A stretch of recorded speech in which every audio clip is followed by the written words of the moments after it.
सभी पत्रकार बंधुओं को मेरा नमस्कार।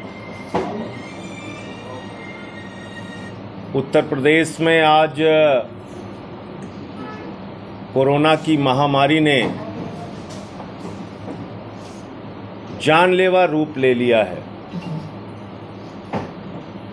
और इस बार कोरोना की महामारी पिछली बार के कोरोना के कहर से ज़्यादा खतरनाक है और तैयारी की दृष्टि से अगर देखा जाए तो हमारी सारी सरकार केंद्र से लेकर राज्य तक कोरोना की महामारी से निपटने के लिए बेपरवाह और लापरवाह है। जिस प्रकार की बेचैनी और तैयारी, जिस प्रकार से कोरोना को नियंत्रित करने की तैयारी पिछले कोरोना की महामारी और लहर के दौरान थी, इस बार ऐसा महसूस हो रहा है कि उत्तर प्रदेश में लोगों को उनके हाल पर मरने के लिए छोड़ दिया गया है और हर जिले से ऐसी दुखदाई खबरें आ रही हैं जो आपको पीड़ित करेंगी, दुखी करेंगी। आज अगर उत्तर प्रदेश की बात करें, 24 घंटे में 18,000 से ज्यादा केसेस आए, 5,300 से ज्यादा केस अकेले लखनऊ में आया और लखनऊ के अंदर जो सौदागरी की रिपोर्ट आ रही है वहां पर 24 घंटे लगातार लोगों की लाशें जल रही हैं। घंटों घंटे लोग लाइनों में लग के अपने परिवारजनों की लाशें जलाने का इंतजार कर रहे हैं। उनको टोकन लेना पड़ रहा है लाश जलाने के लिए। ऐसी दुखदाई स्थिति लखनऊ की बन गई है कि हजारों हजार लोग लाइनों में अस्पतालों के अंदर लगे हैं एक बेड पाने के लिए। सिविल अस्पताल में घंटों घंटे लोग लाइन लगा रहे हैं अपने कोरोना की जांच कराने के लिए, और जब उनके परिवार के लोगों की मृत्यु हो जा रही है तो शमशान में लाश जलाने के लिए लाइन लगा रहे हैं। कोरोना के जांच कराने के लिए लाइन, बेड का इंतजाम पाने के लिए लाइन और लाश जलाने के लिए लाइन। और हमारी प्रदेश सरकार ने उत्तर प्रदेश की जनता को भरोसा दिलाया था कि 2000 आईसीयू के बेड का इंतजाम करेंगे, लेकिन कहां है आईसीयू बेड? अगर आईसीयू बेड का इंतजाम है, ऑक्सीजन बेड का इंतजाम है, तो फिर लोगों को मरने के लिए क्यों छोड़ दिया जा रहा है? एम्बुलेंस लोगों के पास नहीं पहुंच पा रही। आईएएस एसोसिएशन के अध्यक्ष दीपक त्रिवेदी जी 8 घंटे तक बेड पाने के लिए चक्कर काटते रहे। आप मेरी बात छोड़ दीजिए, हो सकता है हम पर यह आरोप लगाया जाए कि ये विपक्षी पार्टी के हैं इसलिए बोल रहे हैं। लखनऊ के जिलाधिकारी ने कहा कि रोडों पर लोगों की जान जा रही है। लखनऊ के जिलाधिकारी महोदय ने कहा कि लोग सड़कों पर मर रहे हैं। आप मेरी बात छोड़ दीजिए, उत्तर प्रदेश के माननीय कानून मंत्री ब्रजेश पाठक जी ने पत्र लिखकर सरकार को कहा कि लखनऊ की हालत चिंताजनक है, सीएमओ का फोन नहीं उठता, किसी मरीज को एडमिशन कराने के लिए घंटों घंटे चक्कर काटने पड़ते हैं। आप मेरी बात छोड़ दीजिए, भारतीय जनता पार्टी के सांसद कौशल किशोर जी ने पत्र लिखकर सरकार को कहा उत्तर प्रदेश में हालत भयावह और चिंताजनक है और इस पर सरकार को तुरंत कुछ कार्रवाई करने की जरूरत है। मुझे आज जानकारी मिली, जानकर कष्ट हुआ, उत्तर प्रदेश के मुख्यमंत्री महोदय भी कोरोना पॉजिटिव हो गए। उत्तर प्रदेश में विपक्ष के प्रमुख नेता आदरणीय अखिलेश यादव जी भी कोरोना पॉजिटिव हो गए। मैं ईश्वर से प्रार्थना करता हूं कि ये लोग जल्दी स्वस्थ हों, अपना ख्याल रखें। लेकिन आदरणीय मुख्यमंत्री जी, जिस दिन आप सुनील बंसल जी के संपर्क में आए थे उसी दिन मैंने ट्वीट करके कहा था, आपके स्वास्थ्य की चिंता करते हुए कहा था आपके इर्द गिर्द रहने वाले लोगों की चिंता करते हुए कहा था। और मैंने कहा था कि आप अपने आप को आइसोलेट कर लीजिए, क्योंकि सुनील बंसल जी कोरोना पॉजिटिव हो गए हैं। आप सतर्कता बरतिए, आप प्रदेश के मुख्यमंत्री हैं, अपने जीवन का भी ख्याल रखिए, खुद भी स्वस्थ रहिए और दूसरों के जीवन का भी ख्याल रखिए। आपके माध्यम से लोगों को कोरोना स्प्रेड ना हो, क्योंकि आपके संपर्क में बहुत सारे अधिकारी, बहुत सारे लोग आते हैं। लेकिन दुर्भाग्य से बात नहीं सुनी गई और अब जानकारी मिली है कि स्वयं मुख्यमंत्री आदित्यनाथ जी भी कोरोना पॉजिटिव हो गए। मैं ईश्वर से प्रार्थना करता हूं वो जल्द स्वस्थ होकर काम पर लौटें, अपना ख्याल रखें। लेकिन कहीं ना कहीं एक घोर लापरवाही आज उत्तर प्रदेश में कोरोना की भयावहता के लिए जिम्मेदार है।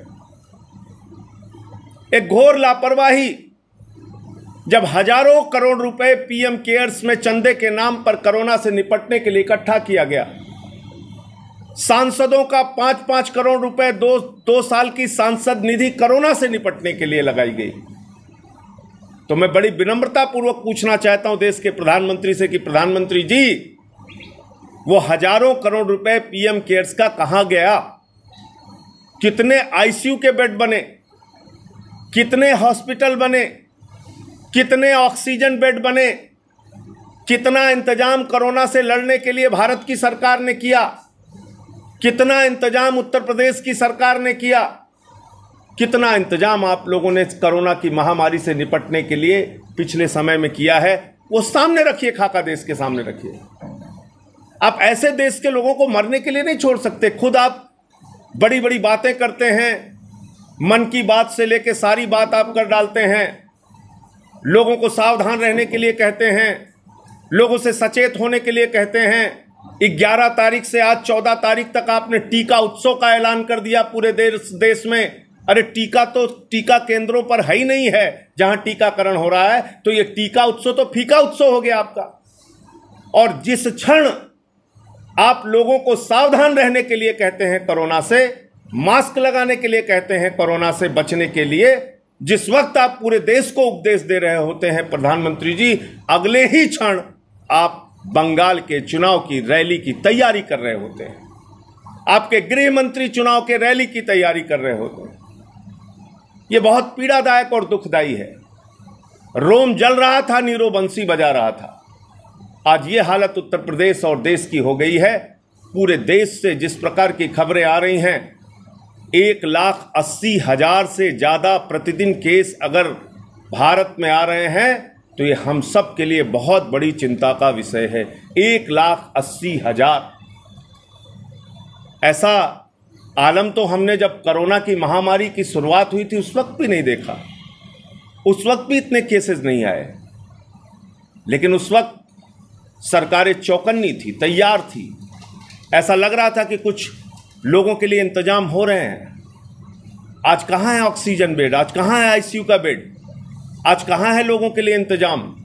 लखनऊ के अंदर एक पत्रकार, सीनियर जर्नलिस्ट, सच्चे भाई जिनको कहते हैं, वो सच्चे भाई इलाज के अभाव में उनकी जान चली गई।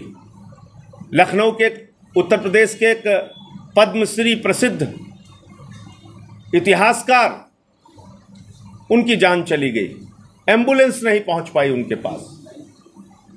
प्रदेश के कानून मंत्री लिख रहे हैं, लखनऊ के सांसद लिख रहे हैं, और उसके बाद भी कोई तैयारी नहीं, कोई इंतजाम नहीं। तो मुझे लगता है कि कोरोना के नाम पर लोगों के जीवन से जिस प्रकार का खिलवाड़ इस समय हो रहा है, सरकार को, स्वयं मुख्यमंत्री जी अगर बीमार हैं तो उनके साथ के लोगों को, उनके जिन जिन मंत्रियों पर जिम्मेदारी है, वो लोग तुरंत सजग हो जाएं और हर जिले के अंदर कृपा करके आप कोरोना से लड़ने के पुख्ता इंतजाम बनाइए। और ख़ास तौर से लखनऊ, वाराणसी, प्रयागराज, कानपुर, जिन जिलों में बहुत तेज़ी के साथ कोरोना फैल रहा है, वहाँ इंतजाम अभी से मजबूत कर लीजिए, वरना जिस प्रकार से लाशों के जलने का दृश्य, लाशों के जलने के वीडियो आ रहे हैं, लोग रो रो के चीख चीख के अपने परिवार वालों की जाने जाते हुए देख रहे हैं, बेबस होकर मजबूर होके इस कुव्यवस्था का शिकार हो रहे हैं। ये मुझे लगता है कि बहुत ही पीड़ादायक दृश्य है और इसके लिए अभी से इसको रोकने के लिए, ऐसी परिस्थितियों से बचने के लिए सरकार को, प्रशासन को और मुस्तैद और तैयार हो जाना चाहिए। मुझे इतनी बात कहनी थी। आप लोगों के कोई प्रश्न हो तो आप पूरे देश में कोरोना की बात की जाए, कोई एक मॉडल होगा जिस पर काम करने की ज़रूरत है इस पूरे देश में, वो कोई मॉडल, क्योंकि आपका दिल्ली मॉडल भी फेल हो गया, मुंबई मॉडल फेल हो गया, सभी मॉडल इस कोरोना के सेकेंड वेव जो हैं इस पर लगभग फेल हो चुके हैं। आप भले कहें केंद्र और प्रदेश की बात करें, लेकिन आज पूरे हिंदुस्तान के सारे मॉडल फेल हैं। कोई एक मॉडल होगा जिस पर काम किया जा सकता है, किस तरीके से? देखिए, मुझे लगता है कि निश्चित रूप से कोरोना की महामारी एक ऐसी महामारी है जिसमें कोई भी पूर्वानुमान या पूर्व की तैयारी या पूर्व से आप ये अंदाज़ा लगा लें कि ये वायरस कितना इफेक्ट करेगा, ये अंदाज़ा लगाना तो मुश्किल है। लेकिन क्योंकि हम सब लोग जानते हैं कि जब हम लोग निश्चिंत हो गए थे कि अब शायद कोरोना कम हो रहा है, दिल्ली में 100 से भी कम केसेस आने लगे थे, अचानक आपने देखा ये वेव आ गई। लेकिन जितना पिछले 1 साल का समय हमको मिला, इस समय में हमने इस कोरोना से लड़ने के तमाम नए तरीकों का इजाद भी किया। जैसे होम आइसोलेशन, दिल्ली में प्रयोग बहुत सफल हुआ और ये प्रयोग पूरे देश में फिर अडॉप्ट किया गया कि जो कोरोना के गंभीर मरीज नहीं हैं वो अपने घर पर रहकर डॉक्टरों से फ़ोन पर सलाह लेकर अपना इलाज कराएं और स्वस्थ हों, जिससे हॉस्पिटल पर बढ़ने वाला बोझ कम होगा और हॉस्पिटल में सिर्फ गंभीर मरीजों का इलाज हो पाएगा। नंबर 1। नंबर 2, हमको समय रहते, जब हम देख रहे हैं कि उत्तर प्रदेश में केसेस रुक नहीं रहे हैं, लगातार केसेस बढ़ रहे हैं, आप लोगों के जीवन के साथ खिलवाड़ कर रहे हैं। एक फ़ोन नंबर पर आप बताइए मुझे, 7,343 केसेस नेगेटिव आ गए। 7,343 केस बरेली के अंदर। ये हो रहा है उत्तर प्रदेश में कोरोना के साथ खिलवाड़। तो ऐसा तो मत कीजिए।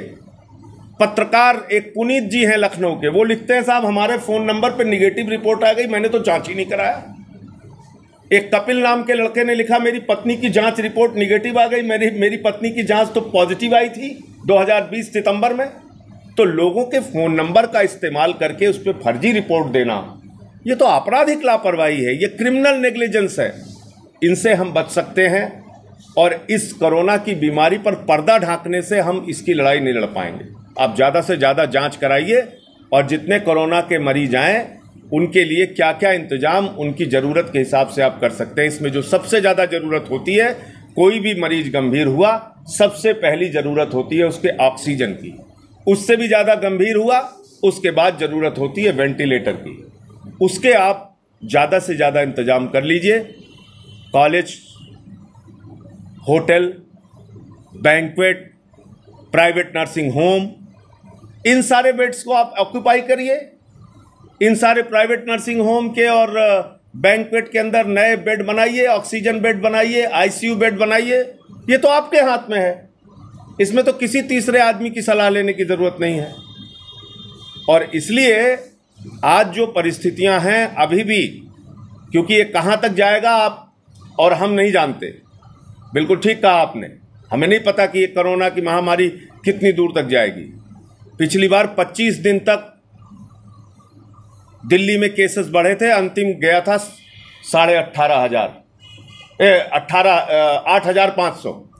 8,500 गया था अधिकतम दिल्ली में, और 25 दिन तक केसेस लगातार बढ़े थे, उसके बाद डाउन हुआ था। इस बार अभी ही केस 13,500 हो गए हैं। अब कितने दूर तक बढ़ेगा और कितने केसेस तक जाएंगे हमें नहीं पता।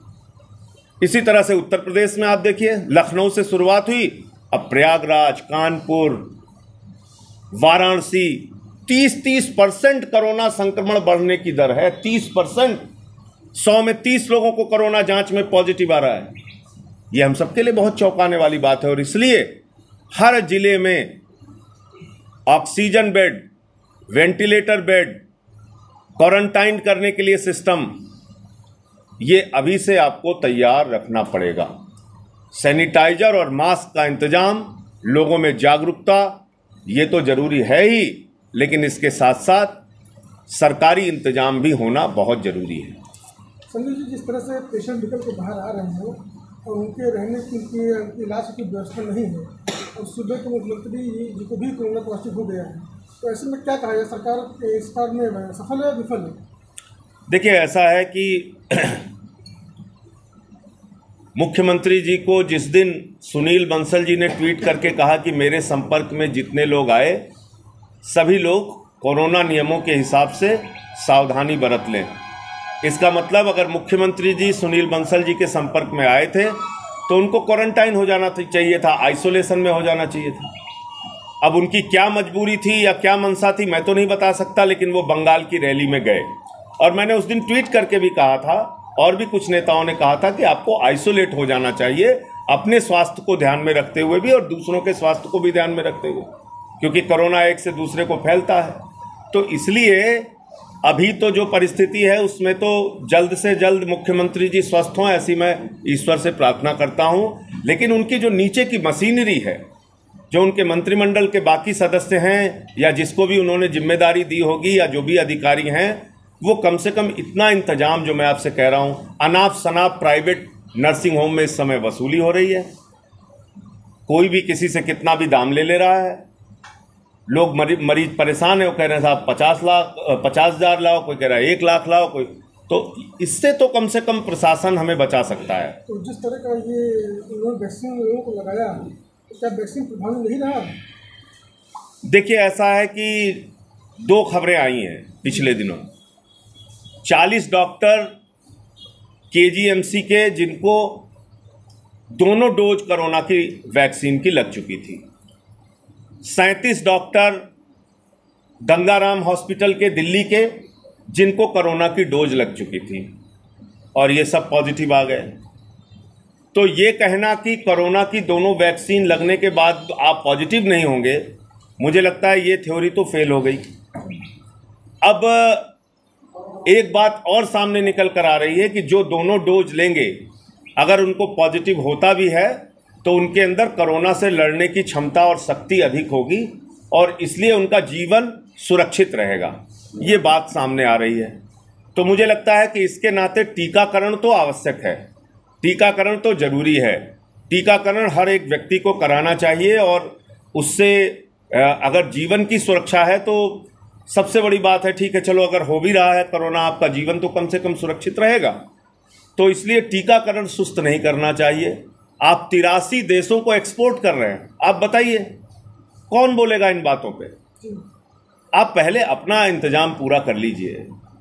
आप फ्लाइट में सफ़र करते हैं, उस वक्त भी कहा जाता है कि दूसरों को मास्क लगाने से पहले अपना मास्क लगा लें। तो इमरजेंसी सिचुएशन में भी आपको ये कहा जाता है कि भाई आप स्वयं की सुरक्षा करके दूसरों की 83 देशों को भारत की सरकार एक्सपोर्ट कर रही है वैक्सीन। अपने देश के लोगों की तो पूरा कर लो। आप कह रहे हो 6 करोड़ लोगों को हमने लगाया, कितने महीने हो गए, और इस स्पीड से 130 करोड़ लोगों को लगाने में आपको कई वर्ष लग जाएंगे। तो इसलिए अब अगर टीकाकरण को आप एक अभियान के तौर पे चलाएं और एक निश्चित समय कर लें, भाई 6 महीने के अंदर, साल भर के अंदर हमको पूरे देश को ये टीकाकरण कर देना है, एक चुनौती के रूप में आपने।